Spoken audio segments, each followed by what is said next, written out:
ఉష్ణోగ్రతలు క్రమంగా పెరుగుతున్నాయి. వేసవి కాలంలో విద్యుత్ వినియోగం భారీగా పెరిగిపోతుంది.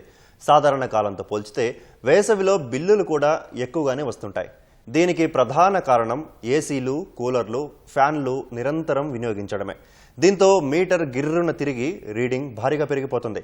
దీంతో బిల్లుల మోత మోగుతుంది. అయితే హైదరాబాద్ పరిధిలో ఇలాంటి ఇబ్బందులు తలెత్తకుండా ఎస్పీడీసీఎల్ యాజమాన్యం చర్యలకు ఉపక్రమించింది.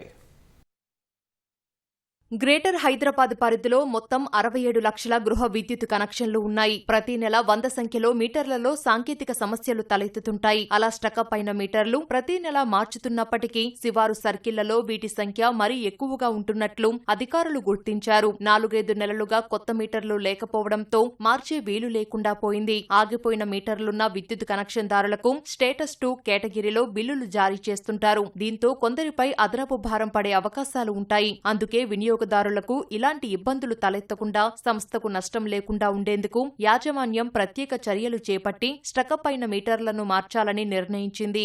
జీహెచ్ఎంసీ వ్యాప్తంగా మొత్తం 42,683 విద్యుత్ మీటర్లు ఆగిపోయినట్లు ఎస్పీడీసీఎల్ అధికారులు అంచనా వేస్తున్నారు. అందులో బంజారాహిల్స్ సర్కిల్లో 924, సికింద్రాబాద్ 1400, హైదరాబాద్ సెంట్రల్లో 1956, హైదరాబాద్ దక్షిణంలో 2452, సైబర్ సిటీలో 3286, రాజేంద్రనగర్లో 5212, హబ్సిగూడలో 5928, సరూర్ నగర్లో 6587, మేడ్చల్లో 7178, సంగారెడ్డిలో 7760 ఉన్నాయి. గ్రేటర్ పరిధిలో మెట్రో, రంగారెడ్డి, మేడ్చల్ జోన్లలోని 10 సర్కిళ్లలో ఫిబ్రవరి మాసాంతానికి సుమారు 42,683 స్టకప్ మీటర్లు ఉంటాయని అధికారులు అంచనా వేస్తున్నారు. వాటిలో సంగారెడ్డి సర్కిల్లోనే అత్యధికంగా 7,760 నిలిచిపోయిన మీటర్లు ఉన్నట్లు తెలిపారు. విద్యుత్ శాఖకు మీటర్లు కీలకమని, మీటర్ సేల్స్ పెరిగితే డిస్కంలకు ఆదాయం వస్తుందని, అందుకే వాటి పనితీరుపై ప్రత్యేక దృష్టి సారించామని అధికారులు చెబుతున్నారు.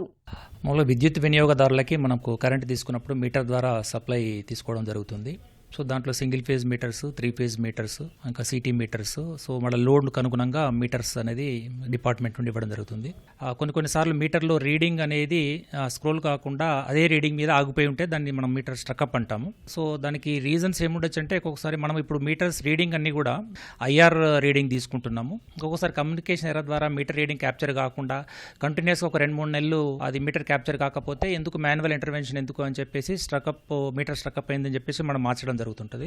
కొన్ని సందర్భాల్లో ఈ స్ట్రక్అపే కాకుండా మీటర్ బంట్ కూడా అవుతుంది. ఎందుకంటే కన్సూమర్ సైడ్ అయితే లోడ్ ఉంటుందో, కాంట్రాక్టెడ్ లోడ్ కన్నా ఇంటర్నల్ గా లోడ్ ఎక్కువైనప్పుడు కూడా మీటర్ కెపాసిటీ కన్నా ఎక్కువ కరెంట్ పాసెస్ కావడం వల్ల కూడా మీటర్ కాల్పోయే అవకాశం ఉంటుంది. ఇమ్మీడియట్ గా డిపార్ట్మెంట్ సైడ్ నుండి నెక్స్ట్ మంత్ మార్చడం జరుగుతుంటుంది. సో మీటర్ స్ట్రక్అప్ అయినప్పుడు, బంట్ అయినప్పుడు కానీ వాళ్ళకి ఆ పర్టికులర్ మంత్ మాత్రం అంతకుముందు వాళ్ళకు 3 months లో యావరేజ్ ఏదైతే ఉంటుందో అది తీసుకుని యావరేజ్ రూపంలో బిల్ చేయడం జరుగుతూ ఉంటుంది.